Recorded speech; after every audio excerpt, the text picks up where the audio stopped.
Yes. Okay, right. Now we're recording. Okay, because I said I was going to record this, and I just need to remember to press the record button. Okay, so, hi. Yeah, glad that not having issues on my end, because that would be just not unexpected, but still annoying, because it would not be the first time I have had issues for no reason at all. And honestly, probably a reason I should have switched to regular OBS a long time ago, and we'll probably be trying to do that sometime soon, but the last... Yeah, tech problems happen, Hope. I know, but still. Anyway, but enough about my stuff, but I'll probably be trying to switch to regular OBS soon. Things are, for reasons, but things have been kind of crazy and hectic the past couple of months, and things are only starting to calm down. But anyway, I am today going to be going through this book, which you can see over here. Haha, because I can see the thing. That's the Adventurers. Yeah. So this is going to be Level Up Advanced 5th Edition by... oh geez, it's like EN Publishing, I think, is who they are. Yeah, EN Publishing. You can find them. They're on. This stuff is on Drive Through RPG if you want to pick it up, or obviously you can Google them. Anyway, but I backed the Kickstarter for this back in November, I think, and I think this was kind of the culmination of a good amount of time and energy working and playtesting stuff to get to, I think it's people who liked 5th edition D&D but also felt that it could stand to be we could stand to have a little more crunch, a little more depth to some of these rules and other things, and play tested a bunch of stuff and eventually put together enough to publish the 3 main books. And then they ran a Kickstarter, and like about a month after it finished, was like, okay, cool, we can put out the books now because we can pay everybody. We've paid everybody and done all the layout and stuff, and now there's actually official versions out that have been, I don't know, they've managed to fix some of the mistakes that got past the initial editing. But anyway, I'm going to be going through this because I've had it for a little over a month now, and I really like it, and I want to share it. But I know, hey, this stuff can be expensive, so is it worth it? Well, we're going to take a look, and hopefully you'll get to decide. Okay, switching over to the... Haha, yes, cool. And just for my own amusement, I'm going to put on some background audio, because it's too quiet. And I'll try and...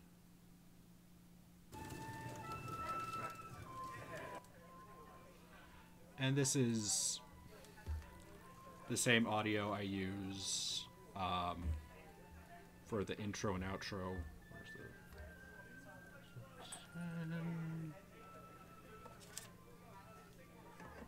Dang it. 11. There it is. Okay, there's the display up. Yeah. Advanced... Maybe, yeah, it's fairly new. Well, new-ish. I don't know. It's not, but anyway. I'm not going to be critiquing art. I'm not an artist. It's fine, I guess. But anyway, just going to be jumping through some things, getting to the important. So obviously, table of contents, and already you're seeing some stuff that's new and different. I like they include at least, an acknowledgement, discussion of safety, accessibility, session 0, that kind of stuff. stuff, because it was, this came out in 2021, so it's like, yes, this discussion has happened. We need to have, this needs to be an accepted part of playing and running these games. But that's just stuff they set up. Character creation, already you can see some new, yeah, it that is a wonderful thing. Safety tools and stuff are becoming standards.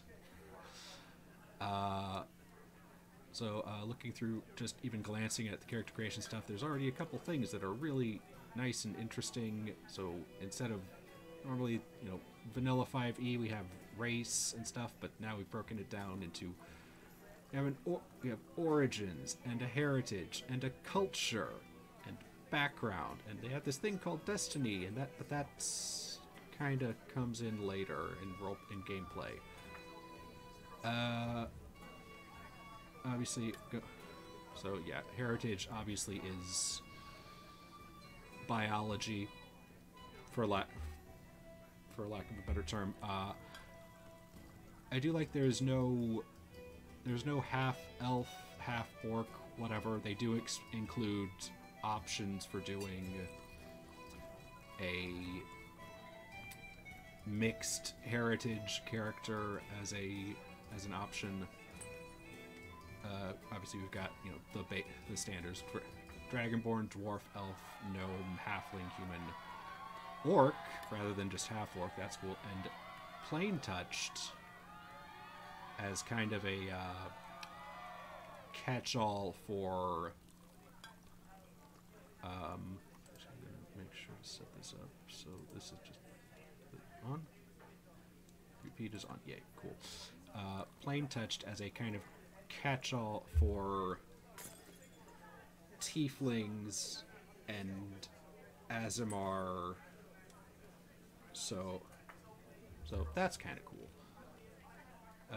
Culture gets a lot more interesting, because it's like there's a lot of culture options, and I kind of dig it.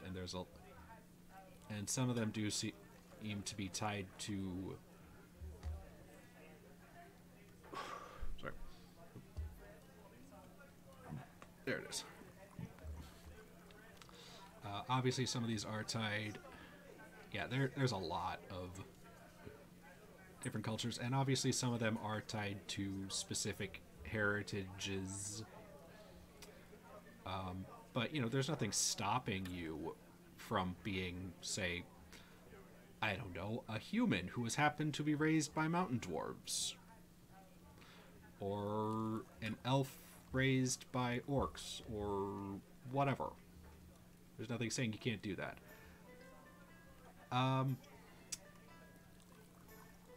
Backgrounds. I like what they did with backgrounds, but we'll get into that in a bit. I guess we could probably start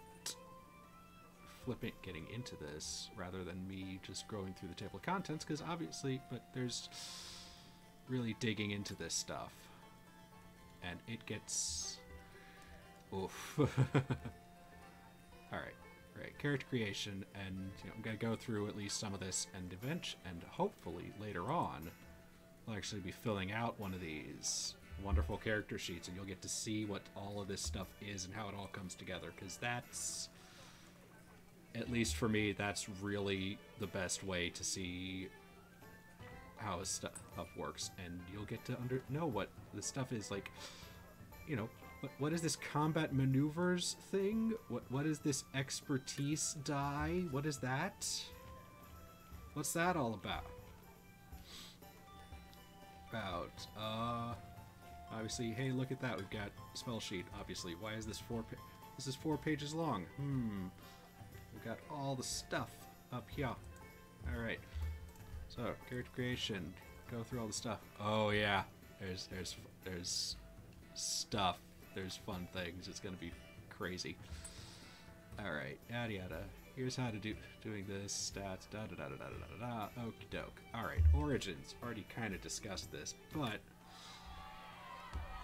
origins. You got heritage. That decides, some of this stuff. Everybody gets destiny. Destiny, destiny, no escaping death for me. Sorry. Okay. Again, heritage, that's some stuff you expect. Age, size, speed. Everybody gets a heritage gift, which is also kind of where they include the mixed heritage option, where it's like, okay, maybe you want to pick something that doesn't fit with the option. Maybe you like an option that goes with a different heritage, so we'll use that, and that's kind of mechanically handling it. And everybody gets a Paragon gift, I think at like level 10 or something. I don't know. Culture, again, you get certain traits, languages, all that stuff. And background, again. Background plays a little more importance in this, because background is where your ability score bonuses come in, and I think that's really cool and makes a lot more sense, because it's like, yeah, this is what I did this is where this is what my life was before becoming an adventurer, so that's going to have more of an impact on what my ability scores are than biology. And again, it's just the big, nice, simple table, just laying it all out. And yeah, Destiny is like, what is your story? And that's that's more important, or that's generally going to be more important for gaming purposes than what do you want to play? What type of story do you want to tell? And and source of inspiration, all that stuff. Okie doke. We finally get into it. So, okay, Dragonborn. Let's see. I think, yeah, there's like 4 types of dragons. General categories of chromatic, metallic, gems. I think they came out with this. I'm reasonably certain this came out around or before the Fizzband book, but them including gem dragons. That's cool. But they also got this essence dragon, which is interesting. I don't know. It's definitely something to think about. Anyway, but so as okay, everybody gets a heritage gift. So like, so you got, hey, draconic armor. Where hey, you have claws and resistant. It's to a damage type, and a higher unarmored AC. Or you can have fins, where you have dark vision and a slightly higher AC as well. Well, but also a swim speed. Or wings. You can be a Dragonborn with wings, just because. And that's cool. And yeah, every one of these has like, okay, here's the thing about this particular heritage's culture and that sort of thing. Yes, absolutely. If dragon shark, I mean, there's dragons that swim. I'm not going to be going into the monster manual, but I'm certain there are definitely dragons that swim. Oh no, no. Damn it, Val. Damn it, Valerie. Now it's in my head. Alright, so Dragonborn, and we got dwarves. Let me see. I'm gonna say I'm a little iffy on this bit, looking back through it, because it's the right. Dwarves get just a natural. Dwarves are just naturally gifted with have an inborn proficiency with a certain set of artisan tools, and it's like, I don't know. I'm iffy about that, but I can. I don't know. I guess it's one of those. How do you balance this stuff? I don't know. We got dwarves. We got elves. I think. Yeah. Got the elves. And they're all elves and gnomes. I think. Do gnomes get. Alright. We got gnomes and halflings. And I find it interesting that we have halfling gifts are like benefits of a long rest, spending the night crafting. Yeah, that's. Yeah. I don't know. It's definitely one of those. Okay. But, I do like they really kind of lean into halflings as living underground because, okay, we have halflings that can that are that have you can have a halfling with a burrow speed. That and claws, and that's okay. Yeah. And obviously we have, hey, you have big, thick, big, tough feet, and then, I don't know, weird halflings, because weird halflings. Humans, get the, yeah, you're kind of just really good at not adapting and not dying. And so on. And orcs, hey,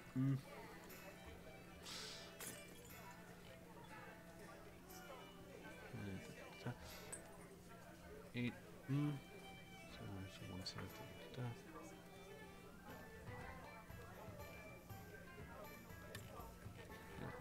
Orcs get little touches of this stuff. We'll see. And again, plain touched, as I mentioned earlier, we have both.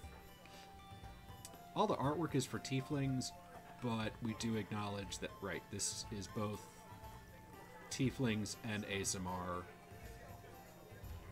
so you can play either of these. Hey, thank you TTRPG Academy for the follow. Anyway, continuing. Let me see. Okay, culture. There's a lot of cultures. I'm just gonna say that. I haven't even didn't even look through all of these, but they all give you a little something. There's definitely ones that are specifically tied to. Again, there's one tied to specific heritage, like, yeah, obviously deep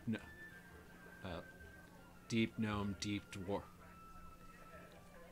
dwarf, that kind of Eladrin.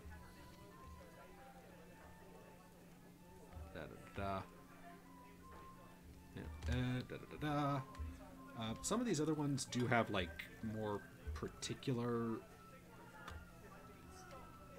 variants, like I have this God-bound one where it's like, okay, right, this is the area you grew up in was like, a religious community.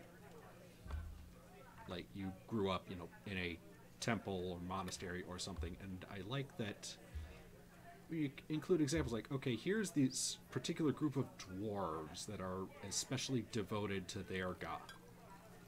So it's not like, if you're a dwarf and you want to come from, and you want to have this particular background or culture, but also want to say, but I'm also,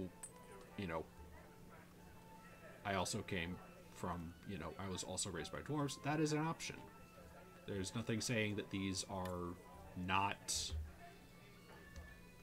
that some of these cultures are,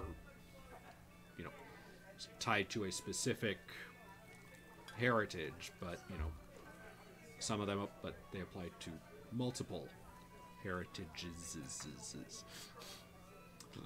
Words. I can words. Yeah. Hey. Yeah. Hello, TTRPG Academy. Thank you for joining in the chat. I do plan on posting this up on YouTube soonish in case people drop out or can't make it. But anyway, but like, you know, another example. Okay, Imperial. There's Imperial civilizations and empires and whatnot, and hey, there can be dragonborn empires. There's nothing not as an example of stuff. Anyway, so yeah, a lot of different cultures. Very cool, very nice.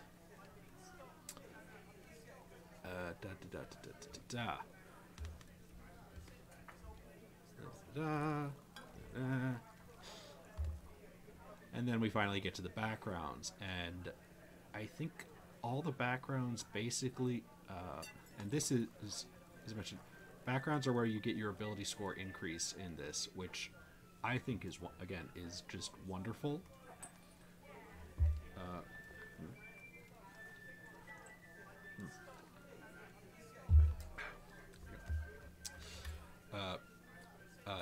Ability score increase being what determined by your background, rather than makes. I feel like it's just kind of obvious, but you know, because this is what I did before going off to become an adventurer. So, yeah. I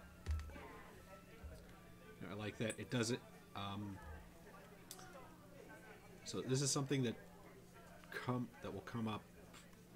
up as part of character creation, but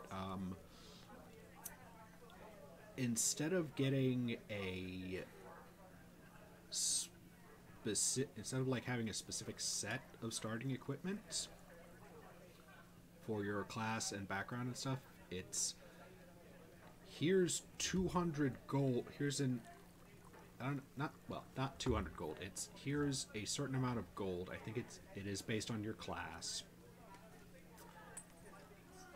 And it's okay, here's what you use to purchase your starting equipment. And all the backgrounds will include okay, here's a list of suggested starting equipment that would be appropriate for a person of this background. And all the backgrounds also, there's, you know, obviously there's some kind of feature that's kind of neat, and also here's some possible adventure hooks for the DM if they should need them. No, backgrounds obviously, acolyte, as well as well, you know, here's a series of connections. Here's some possible connections to NPCs. Here's a memento of your time as whatever. Okay, we got acolyte, artisan, charlatan, and criminal cultist. That's definitely interesting. See where that goes. Entertainer, exile, farmer. I don't know why, but I really like that they included farmer, because just like, you know, what is the most regular person? This is I'm literally just a normal person who has now become an adventurer. I was not anything special. I'm literally just some guy. Folk hero, gambler. That's definitely interesting. Saying we got the town guard, which I think is really nice because it differentiate that from soldier. Guild member, hermit marauder. Fun times. Noble outlander Sage, sailor, soldier, trader. As I think core 5e has merchant, trader, whatever, as a subset of option for like guild, artisan, whatever. Urchin, right. And then Destiny, which gets into, you know, what's your story? What are you gonna do? What's your goal? There's some of that stuff. Some of it's fun. It's interesting stuff. Got everything from, like, you know, come of age, conquer and become a ruler, cause trouble. Will undergo some kind of, I don't even know what metamorphosis would be. Revenge. That's a fun one. I want to get back at somebody. That's cool. That's cool. Underdog. Well, hey, there's your generic one. If you really want to just go with the most basic option, wealth. I want to get a lot of money. All right. How many times have we cycled through this? A couple times. Oh wow, it's 20 minutes long. I didn't realize how long it was. Anyway. But finally, we get to the classes, and this is another one of those areas. This is probably where it gets the most really interesting. And they do a lot of stuff that I like. So, real quick, you know, I think they changed the names of a couple classes, and added one class from the core book, from core 5e.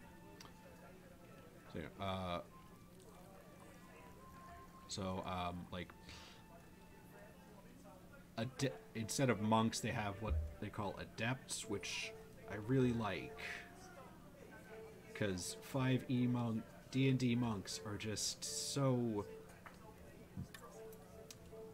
they're totally,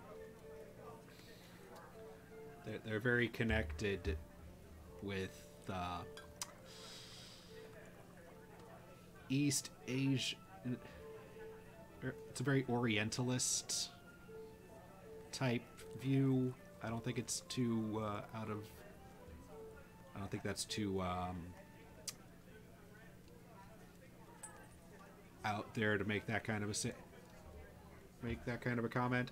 You know, they're very much a Western take on what people. It's very much like a movie. You know, it's a movie version of the martial artist. It's not like actually pulling from that culture. And while I won't say that they probably haven't gotten better, it's still got that embedded in there. And that's why monks have kind of always felt a little weird to me, because it's so many D&D settings are very much this very Western European type vibe, and East Asian style martial artist monks don't really fit that. So I really like the idea of the adept just being this person who's like, I'm not necessarily a professional trained fighter. I'm just somebody who knows how to punch things. And that's my deal. Anyway. They changed Barbarian to Berserker, which is another one of those little tweaks, because again, if you know the term Barbarian kind of is a potentially loaded term and has some implications if you dig into it. And as well as they changed Paladin to Herald, which, you know, again, Paladin had the term dates back historically goes back to Charlemagne and fighting against Muslims in Spain, and that is potentially kind of loaded, but but the one class they did add, and I really like they did this, the Marshal, which is like, right, yeah, you know, who's that person on the battle? Who's that person who's like kind of a support class, but in a non-magic-y way? And I dig that so much. Not just and I like that. I liked it so much. I wrote up my own version of the class. I'm not alone. And I think if you dig into, if you've been around the 5e the 5e, you know, content creation crowd, you will absolutely run into people who are like, who will look back at 4th edition and go, man, warlords, right? Oh, that was such a cool class, right? But anyway, and they made some changes to other classes as well. But anyway, so again, yeah, adept, punchy man. It's a punchy person. I love it. Yeah, and I think a lot of classes also get, yeah, there's usually some kind of choice at first level that gives you certain bonus, that tweaks some things, like, or maybe sort of determines some things, like, okay, like here we have, like, alright, do you want to have your 8 armor class, you want to be able to add your wisdom modifier to your armor class, or do you want to be proficient with light armor? That's kind of cool. Let's see, yeah, martial arts, and then combat maneuvers. Okay, so here's where where advanced 5e starts to get interesting. So I'm gonna look real quick. Okay, so there's, I'll wait until the crowd quiets down. Okay, so there's no battle master fighter class or equivalent. So instead, all the martial classes, so that's adept, berserker, fighter, herald, martial, ranger, and I think rogue as well. Rogue? They all get combat maneuvers, which lets you do things. And, you know, some of them, I think most of them only get to pick from a particular tradition, which is kind of like a style, I guess. And I think fighters get to pick from any of them because fighters are fighters. And that is really interesting and really cool to me. And it's, yeah. Okay, I had not really looked through the adept too much. I kind of dig. Okay, they call it exertion as opposed to, yeah. Yep. Remove that. Cut out the Orientalist language.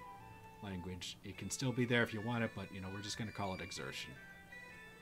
All right, Hope.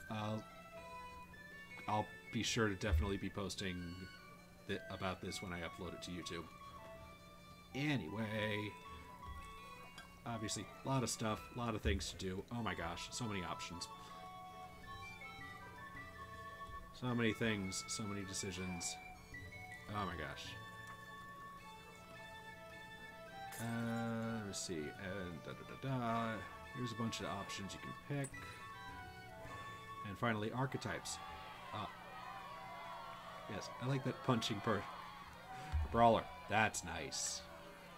That brawler and athlete and warrior monk, but you know, options. You have options to pick what kind of person you are. And bard gets a lot of stuff as well, because oh my god, bards. I probably should not go through all of this stuff, so I'm not going to go through all of these. But here's something I really like. Something I dig with regards to spellcasters. They include the actual spell list for the class in the class description section. And, like, not a ton of information, but, like, here's what this does. Here's what this spell does. I love that. Because, you know, it's annoying. I understand putting the spell lists in with the spell section. I understand it. But I also kind of feel like, yeah, I'm flipping around. Like, okay, I don't know. I'm flipping around here and there. There and okay. You know, it's I don't know if I want to play this class. What do the spells look like? Well, you have to flip to a different section of the book. But yeah.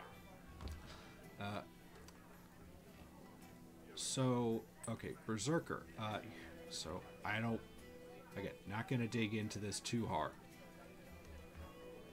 Much again, trying to just get through this quickly. Let's see, where is it? Okay, Rage. I like what they did with this. So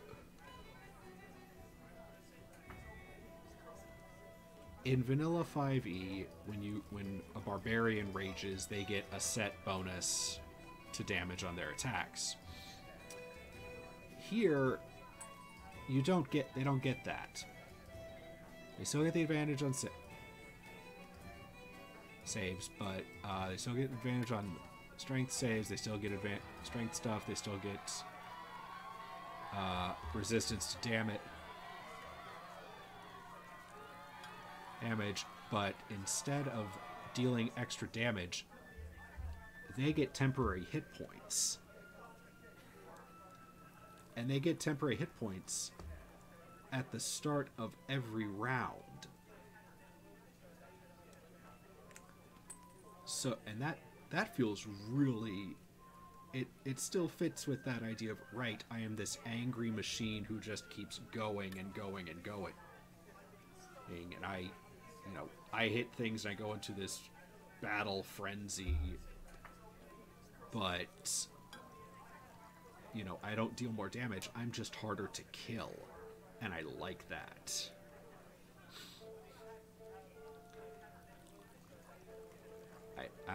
I really like that, and I think that's really cool, and it fits with the, I don't know, the mental image of what a berserker is and how berserkers work. And lots of stuff, yada. We've got various archetypes. Let's see. Cleric. Cleric, I think, kind of takes a bit of a hit in this because they don't actually get armor proficiencies. So, on the one hand, I guess that does potentially encourage you to, you know, maybe lean a little more into being a spellcasting. Lean more into spellcasting and that kind of stuff. But, you know, all three sets of recommended starting equipment include a set of one type of armor or another, and that's like,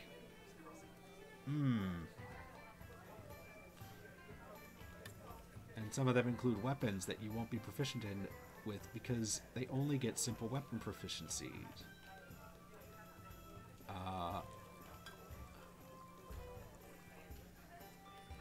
You know, I do... Although...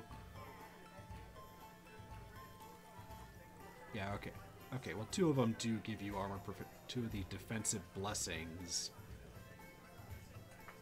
give you a proficiency with light armor, at least. Or light and medium armor. Okay. But, I don't know.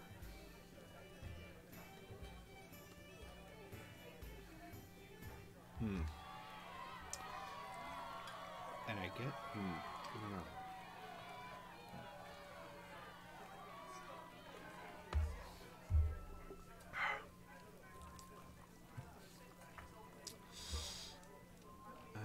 Channel Divinity.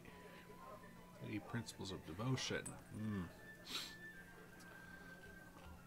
Devotion, Signs of Faith. Yeah, there's a lot of pick one of these things at different levels, which I get the idea is to give you more options, and that's cool. Cool. So it's, again, this is very good for people who want more choices, who are familiar with 5e but want more options. Anyway, I don't think how many... Yeah. Cleric archetypes, yeah, they don't go into different domains. I don't even know if they... So, yeah, okay. We have Healer, Oracle, Sun Priest, War Priest. So it's like, right, it's very general, but I don't know. It's not bad. It's not a bad selection of options, and it's probably wouldn't be too difficult to convert something over. It's actually probably wouldn't be difficult at all to convert stuff over, because I don't think you gain any from vanilla 5e, because all you'd have to do is maybe strip out like any bonus proficiencies.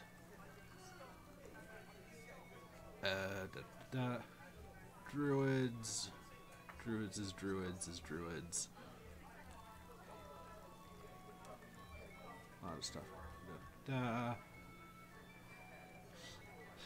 Right. Fighters, right. Fighters get combat maneuvers at first level, because of course they do. They would. I think this might be the first instance where you actually get to pick a fighting style, and they added a couple of here, and that's kind of cool. Right. Battle Ray, you get 2 combat stances. Stances are a maneuver thing. Obviously, we got a bunch of the normal stuff. Got mounted combatant. That's kind of cool. Cool. Thrown weapon fighting. That's handy, because I know that was the thing people probably wanted for a good while.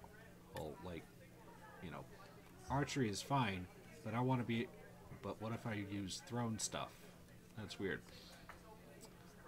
And unarmed fighting as well, I suppose. I don't know. It's cool that it's in here, especially because I don't think that got introduced into vanilla 5e until Tasha's. More stuff. Yada yada yada. A lot of pick these things, pick that things, pick this, that, and the other stuff. I don't know if we're actually going to get to me filling out a character sheet or not. We'll see. If I don't get to filling out a character sheet, we can do that another time. Oof. Great. And Harold, aka Paladin. Oh, they get spellcasting at first level now? That's... Huh. Again, you can tell I haven't actually read through all of this stuff, but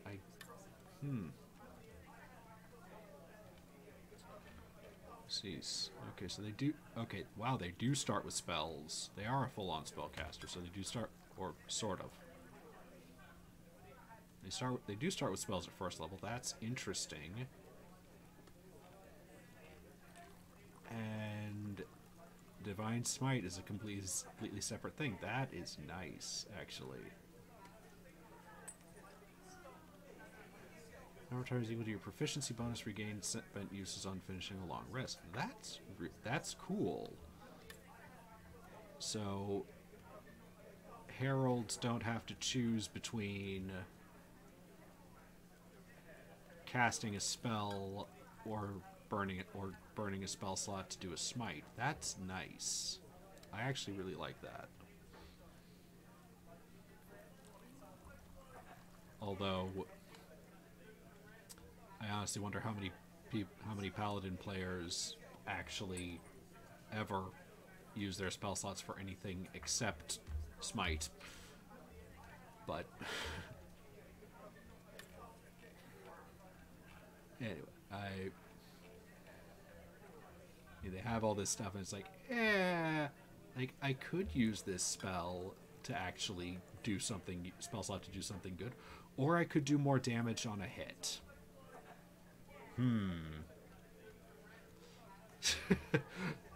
Hey, I don't blame you.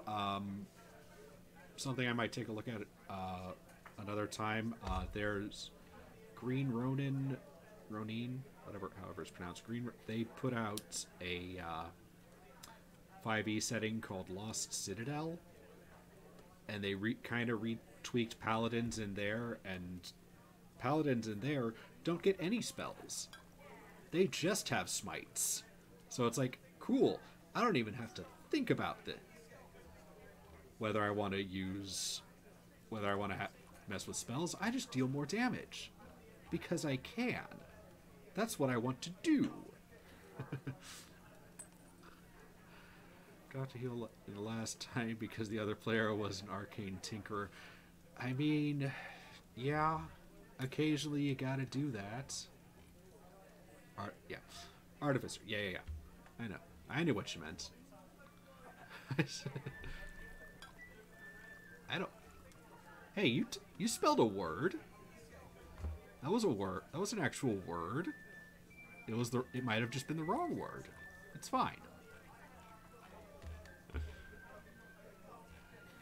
Anyway, and I kind of like that they actually gave them cantrips. That's kind of cool. Right. Okay. Marshals. Oh, this was like I think this might have been one of the first classes I actually looked at when I got this book. When I got my copy, it's like, okay. As well for the edit. Oh no. Well, that's why you have other people look at this stuff. That's what they're for. That's what editors are for. To go, did you mean this word? Oh, no, I did not mean that word. Okay. Right. Rallying presence, rallying surge. What does rallying surge do? Bonus action, choose ally within 30 feet. They can hear or see you. Regains hit points equal to D8 plus martial level. Nice. Simultaneously target 2 allies at 3rd and 7th. Regain after finishing a short or long rest. Ah. Love me some smart combat people. Here, I'm gonna yell at you and you get better. I love it.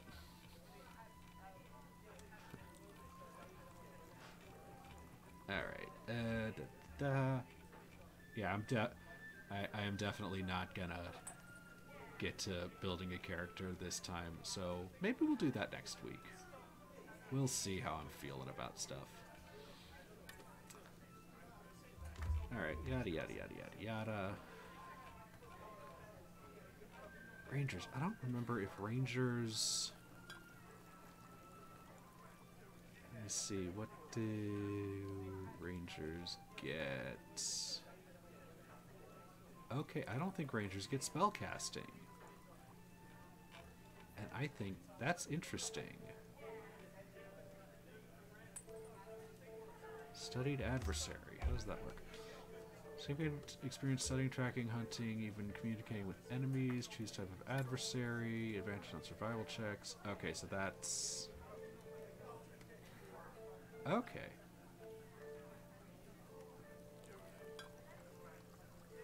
So instead of favorite enemy, it's studied adversary, and you can swap it out on a long rest. That's... See, that is... This is really handy, because it would really suck to pick something really... Pick something like, I don't know. Oh, giants, only to then end up fighting, you know, pick something really, you know, like, I don't know. You know, it would really suck to be going into a campaign and pick your enemy, pick your studied adversary, right? And pick something really cool and interesting. I don't know, like monstrosities or I don't know. You pick, or you do this, the two humanoid heritages, you know, you pick orcs and gnolls, and then you're mostly not fighting those. So it's like, well, that's lame. This feels kind of like a waste. So this is really cool. That's very cool. Use bonus action, focus on specific. Ah.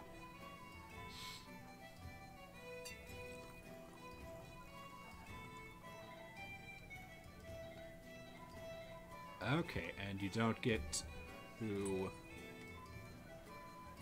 I don't know if that's,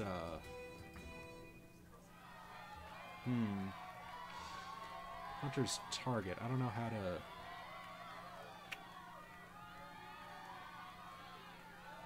It's either a non-magic version of Hunter's Mark, but not really... It's a really depowered version of Hunter's Mark.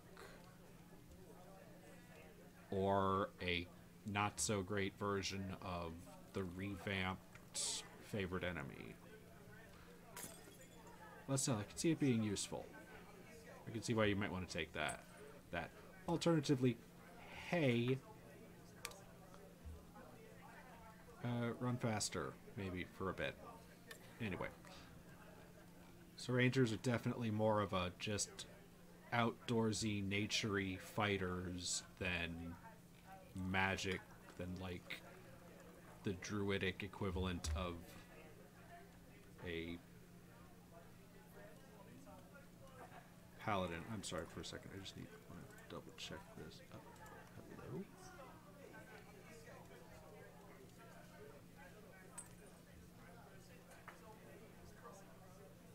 Okay. Sorry, I'm seeing stuff on Discord and going, okay, now I'm actually getting personal alerts. Okay, I should really jump on that. Let me see. Are there... Okay, this is not... Da, da, da, da, da, da, blah. Exploration next. Yada, yada, yada, yada, yada. Archetypes. Okay. Of course, we have the Beastmaster one. This may or may not be better than the core version. We'll see. I don't know if someone ever plays it. Warden. Elite Corps mounted operatives. Okay. So it's not... So that's cool. Not all... Yeah, so Rangers as... working for some... Not just as these weird guys out in the wilderness. That's kind of cool. But hey, if you do still want to be a ranger who can cast spells, here's the option to be a ranger who can cast spells. That's nice. Alright. Rogues. Fun stuff. Proficiencies. Yep, rogues get maneuvers. Nice. Fighting Zephyr, Mist and Shade, or Rapid Current. Okie doke. Alright. Blah, blah, blah, blah. Rogues. Roguesy rogues. Rogue. Okay, I kind of like that the investigative rogue is included as a core option rather than being something added in later or something you'd have to maybe homebrew. That's nice. That's cool. All right, traps, trap maker, yada yada yada. Okay. So right. Sorcerers. I don't think sorcerers are especially different. Well, obviously there's some stuff they get that's new and interesting, but I'm looking for let me see, playing with meta magic, arcane innovations, archetypes. Okay, I I like this because this is actually something that came up on Twitter earlier this week. Somebody was noting, like, sorcerers in 5e are kind of lame. And, I feel like a big part of that is because, core book sorcerer is, 2 spells at first level. And that's it. Unless you pick a particular type of sorcerer, you only know 2 spells. If you pick, like, dragon sorcerer or wild magic sorcerer, or I think basically anything until Tasha's came out, it's 2 spells, and that's it. So I'm actually going to go back and check out how this actually works. So, okay, you still only get 2 general spells, but which features? Choose a sorcerer archetype, spellcasting, magic, sorcery points. When you gain a level in this class, slots 4. Alright.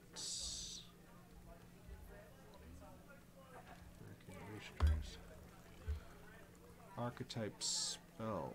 Is that nice? Archetype spells. Here we go. Additional spells from your sorcerer archetype. At first level, choose 1 spell from the first level row of your archetype's spell table and add it to your spell list. It does not count against your total spells known. Nice. Okay, so you don't get all... So you wouldn't get all 4 of these, but you could at least know 3 spells.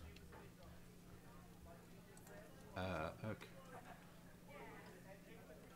Enigma looks like... Okay, this Enigma is just kind of... You're weird.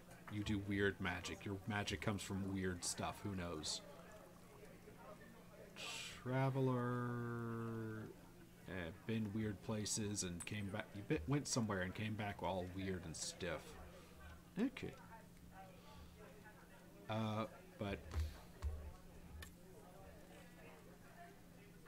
Warlock is actually a class I'm much more familiar with, and I have looked a little more into this, and I do kind of dig some of the changes they made. So, most of this stuff is fairly insane, but Eldritch Blast. Okay, Eldritch Blast, which is okay, first off, they completely changed how spells work.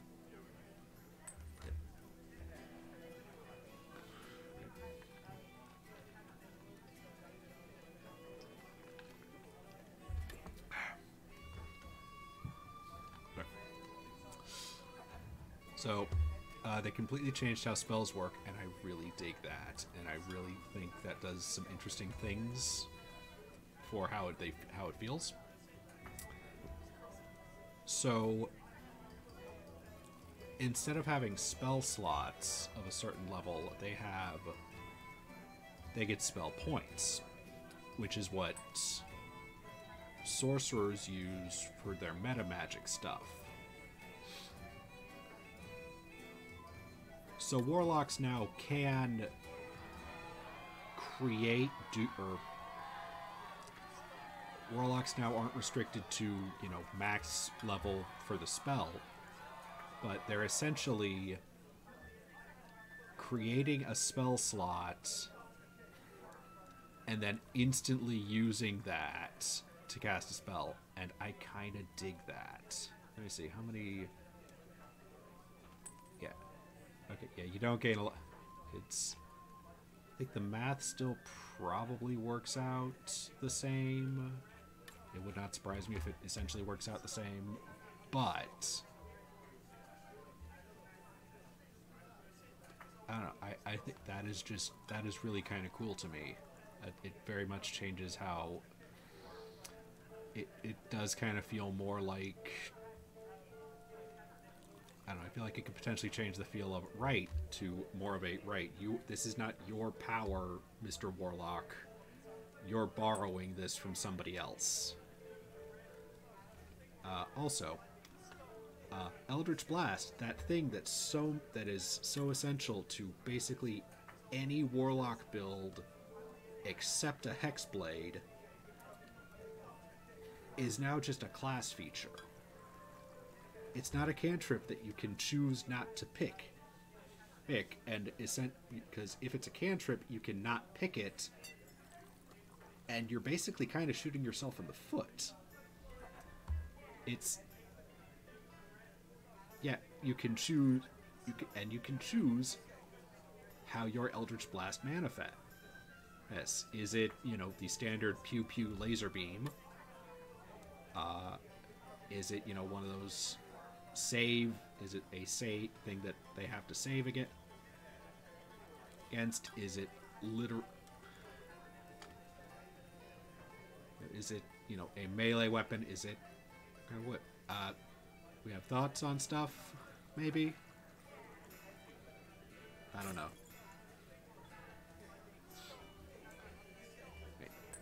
Anyway, Sermon seems fun. I mean, it's a lot like Sacred Flame, only it does... I don't know. Yeah, Eldritch Disturbance does sound like... That seems pretty rad, but it only has a 60-foot range, so... But, you know, that's still pretty cool, and it's giving you options, and that's what's nice. Pact... General Pact boons are still the same, Other stuff, your Eldritch Blast improves at 5th level and other levels. Yeah, that is definitely in there as well. And yeah, some of the stuff is still Eldritch Invocations. Something too terrible and Eldritch to comprehend. Yeah, basically. That's definitely an option. Definitely there. And there's some really interesting stuff they got. And hey, you can still play the Hexblade Elric type character, even if you want to go with a different set of stuff, that's really nice. Let me play my... That's really cool. Alright, there's so many of these invocations. There's so many. I can't even... Oh my gosh. Oof. Ugh. Oh gosh, so many things. So many. Okay. Anyway, archetypes. Let me see. I think yeah. I think they actually let you pick your expanded spell list. Choose one patron expanded spell list. Yeah. So you get to choose your expanded spell list as opposed to it being decided by your patron or your type of patron, which that's kind of cool. because that, I don't know, that gives it a very different feel. Because I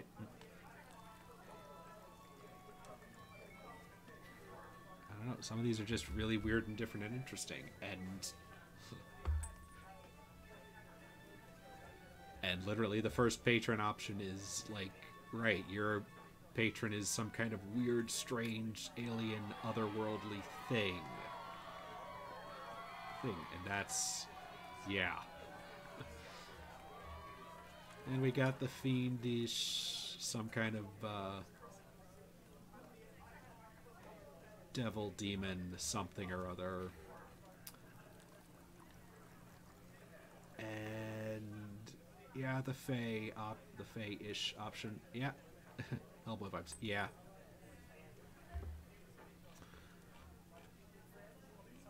And da-da-da-da. Okay. And spells. And wizard.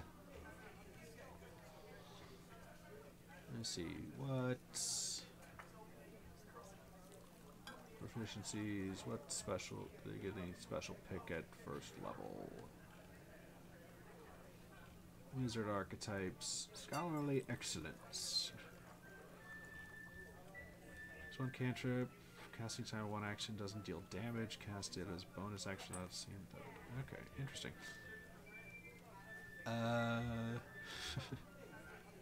Right, wizards. Wizardy.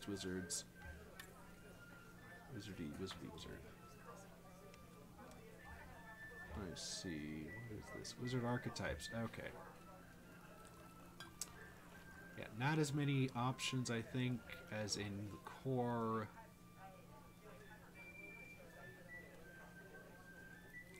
.5e, but you know, pyromancer. We included pyromancers as as a wizard option for some reason. Cool, that's cool. I mean, why you made 3 and one of them is pyromancer? Okay, I'm not gonna ask why that book had a tongue. I'm not gonna ask. Oh god, so many spells. Oh god, all the spells.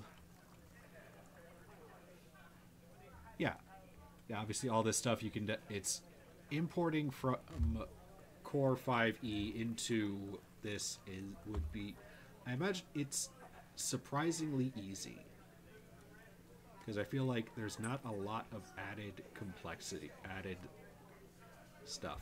Anyway, my gosh, it's 10 after 6, so we'll probably go through, oh gosh, what are we looking at? I can't see that. Yeah, I think probably just take a look through equipment, because I feel like equipment is the other thing where things get really interesting, and then call it. So anyway, right, money is money, but yeah. Well, yeah, we have the starting gold. Yeah, adepts are broke, but then adept is punchy punch man. I don't need, adept goes, why do I need, would be going like, why do I need a sword when I got these guns?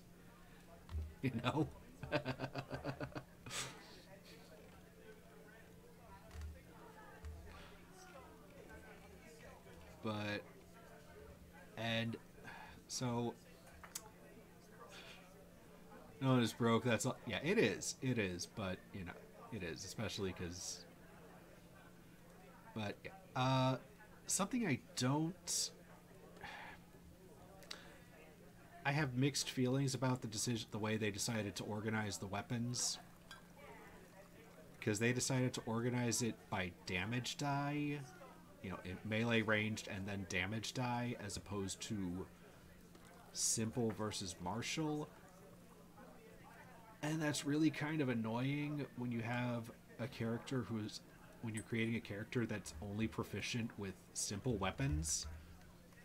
So, you create a cleric and, clerics by default aren't proficient with martial weapons. Yeah, it's a little more difficult to find stuff in. It's like, okay, I need to look for this little S at thing to find stuff. So it's like, okay, right, I can use a mace, and it does help me to understand, okay, what damage die is it? That's cool. But I don't like it. I don't exactly like it. It's I question the decision. I question the logic here. But anyway, there's definitely, I do like that they added some properties like, okay, I find it interesting that there's a regular dagger and a throwing dagger. The regular dagger is not designed to be thrown. I don't know how, that's interesting. I don't know how to feel if that's good or bad. They obviously created a bunch of properties. Obviously, you can see dual wielding, defensive, parrying, and yeah.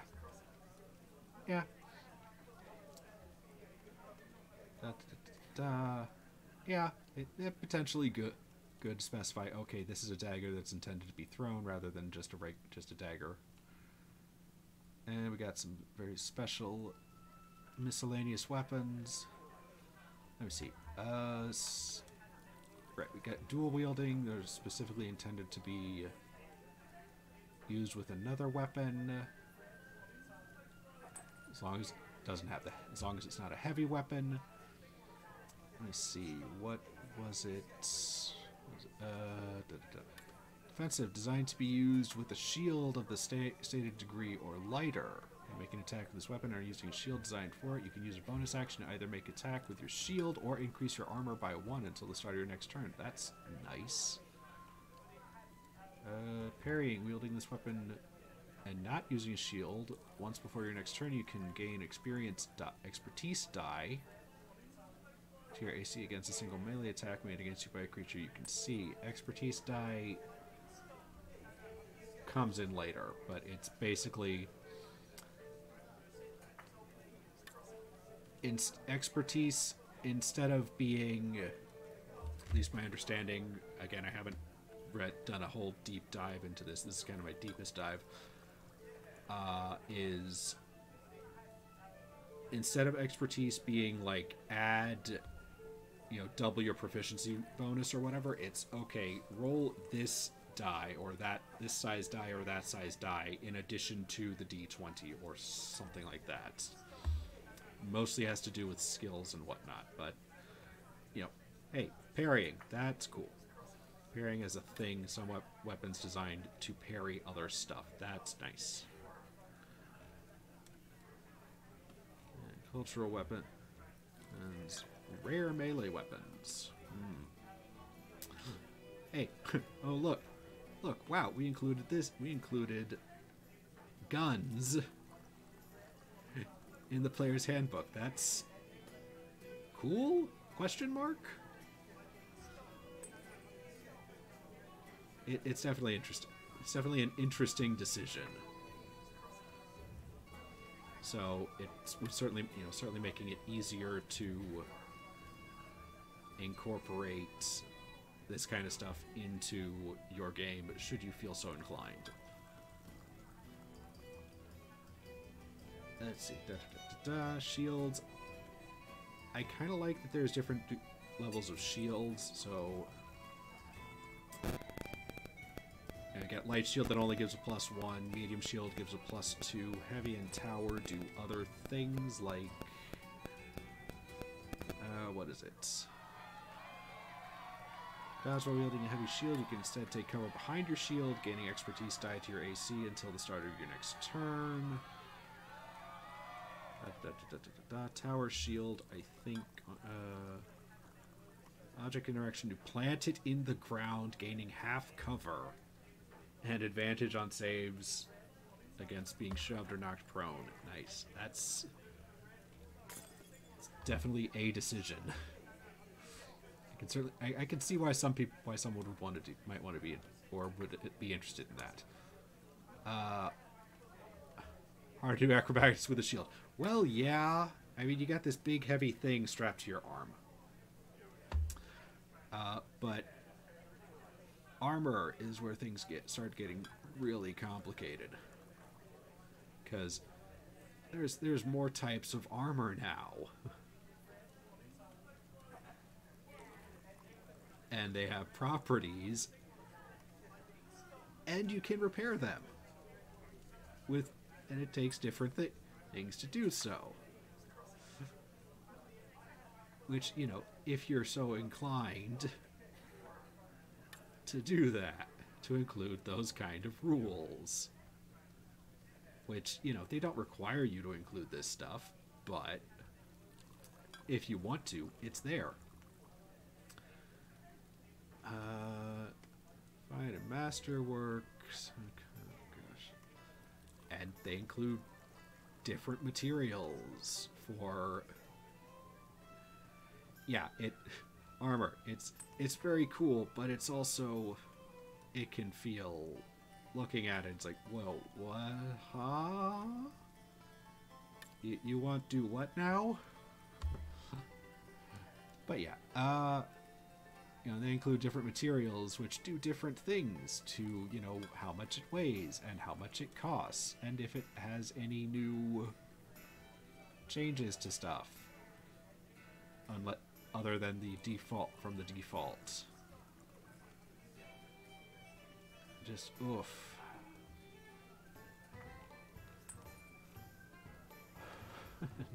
Just ugh. Let me see. Ends. Try to see if there's anything interesting in general equipment. Oh gosh, so many different things you can use as a focus. Bunch of little things. That's kind of cool, but also a lot. and survival gear, because of course there's survival gear and doing lots of stuff out there. Out on adventuring. And it's okay. Oh gosh. But hey, look, we included a person in a combat wheelchair. That's cool. Random thing, but I love it. Yeah, survival is important. Not dying to the elements is definitely an important thing to do.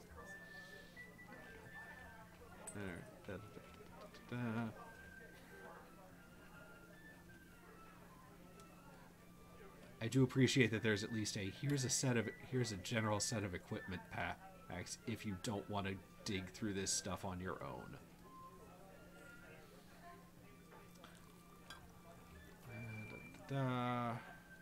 Supplies and tools, or yeah, okay.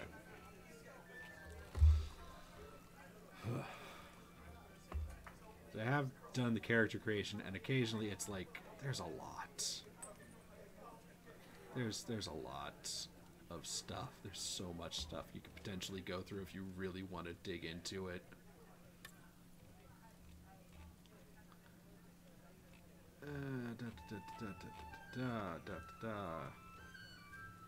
Nice art. Anything about ship, warship, blah blah blah blah blah. Wait, what is this? Air vehicles. Nice. Air vehicles just as a potentially standard thing. That's cool. Lifestyle. Oh my gosh. And hey, there's stuff about actually enchanting your gear. Okay. Oh gosh, we're not done yet.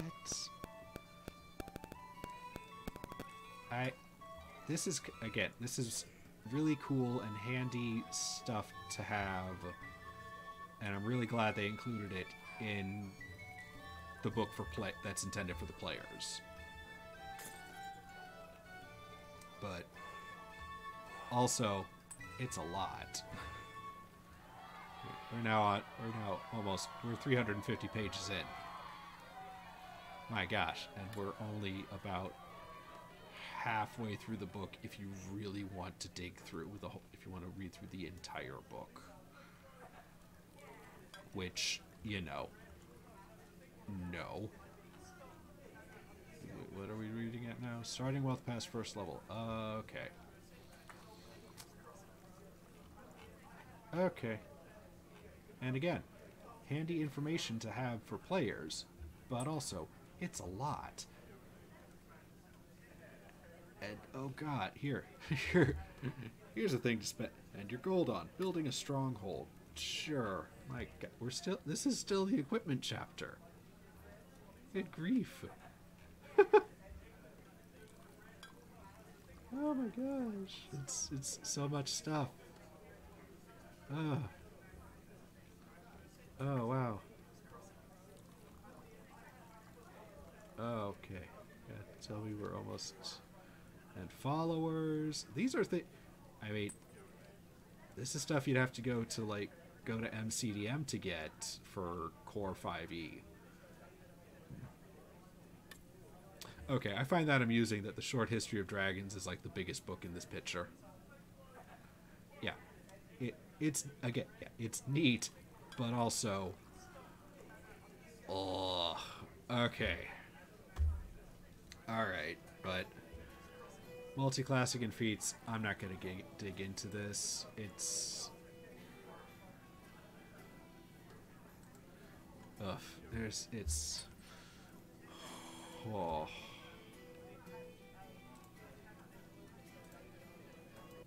Okay. Yeah, okay, been going at this for almost an hour and a half. So, yeah.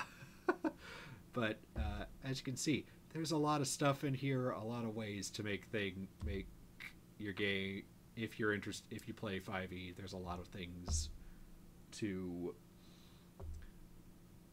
dig into, a lot of things to, I think they want to say, like, right, we're adding depth but not complexity, I think. So I can kind of see that there's a lot of stuff, you don't necessarily have to include all this stuff, but it's there if you want it, and I can appreciate that. I can appreciate the desire to add more stuff and make things more interesting, because playing 5e can get boring after a while. But anyway, I've been going at this again, going for an hour and a half. It's getting kind of late, obviously. So, but I think next time maybe go through this some more. I doubt there's a ton more to go through, or probably more likely getting into actually creating a character in this. So we'll see. I don't know. Anyway, thanks to anybody who stops by, and if you are watching this later on YouTube, thanks for watching. I'm Sean. You can find the relevant thingies down there. Twitter. Yeah, it's getting about that time for me too, but yeah. So that's down there. You can see the Twitter, the Twitch, and my website, where I will probably be posting up a more structured review. Yeah. Yeah, the intermission is going to be about a week. So, in all likelihood, because again, it is late. Might be doing some other stuff tonight, but this is going to be uploaded to YouTube. We'll see. Anyway, but okay. Bye. See you next time. Bye. And